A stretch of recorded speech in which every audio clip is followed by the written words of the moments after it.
So at this point, I'm pretty sure everyone's heard the headlines out there that have been talking about inflation and how it's not only impacting our economy, but also our day-to-day lives. I've even put out a previous video that talked about what inflation actually is and how it really impacts all of us. But the one thing I'm not seeing out there is a video that breaks down ways that you can actually act against inflation to protect the assets you've accrued as well as your future income and expenses.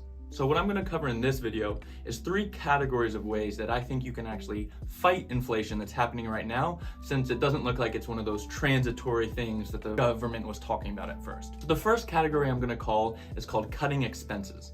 And this might seem really obvious at first, but when you have your purchasing items going up in cost over time, one of the best ways you can fight that is by decreasing the things you're purchasing. So putting together a simple budget that maps out all of the items you've been purchasing and seeing which one of those are really costing more than they were previously and are they necessities is one of the easiest ways to cut them out of your life, make sure that your expenses are getting lower, so as inflation's going up, you're at least hedging against some of those costs you have. The other way you can cut your expenses is by looking at the items you're purchasing and seeing if there's any ways to purchase them at a cheaper cost. And what I mean by that is, let's say you're buying a non-perishable good that you were buying on a case-by-case basis. Well, now, does it make sense to purchase those in bulk where you might be getting a lower cost per item? Or alternatively, if you were buying those items and you're seeing that, hey, my name brand item has gone up in cost, but the off-brand item now is at what my original cost was, maybe it makes sense to take that step down in name brand value, but you're at least cutting your expenses to where you were, if not slightly cheaper. So putting these things together where you're purchasing less items in the first place, as well as buying less items of higher expenses, is a great way to get your total expenses lower so that that higher overall cost is getting hedged against. The second category I'm going to go over is basically about increasing your income.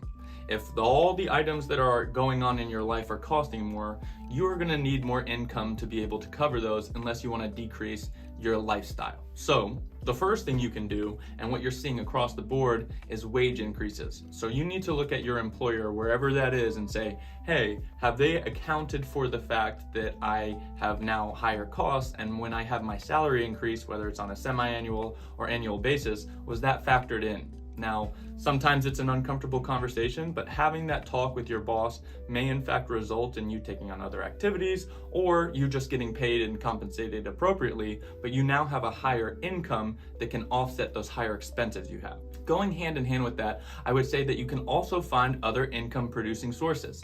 In today's day, there's a lot of different ways you can make money outside of your day-to-day job. So are you thinking creatively about your skills and your talents and seeing if there's maybe another way that you can increase your overall income by taking on another activity or another side gig that maybe even something you're interested in, but actually create some additional income for you as well? And the third way to increase your income is actually looking for income producing assets. Those do still exist, so those are things like maybe inflation protected bonds, which actually match inflation rates, or purchasing real estate where it's a revenue generating real estate investment, as opposed to thinking about it in the sense of a home. You can buy a investment property, and that's going to be increasing your income because now you're actually getting paid to be a homeowner / landlord. So there's a lot of different ways to find income producing assets, and you can look those up and find based on what your value is that you have to invest, does that make sense to invest in those type of asset classes? And the third category also goes hand in hand with investing, but this is talking about investing in assets going to increase in value over time. As opposed to investing in an income producing asset like we previously talked about, there are things that during inflationary periods will go up over time because they are hedges against inflation. So real estate as a whole has consistently been one of those.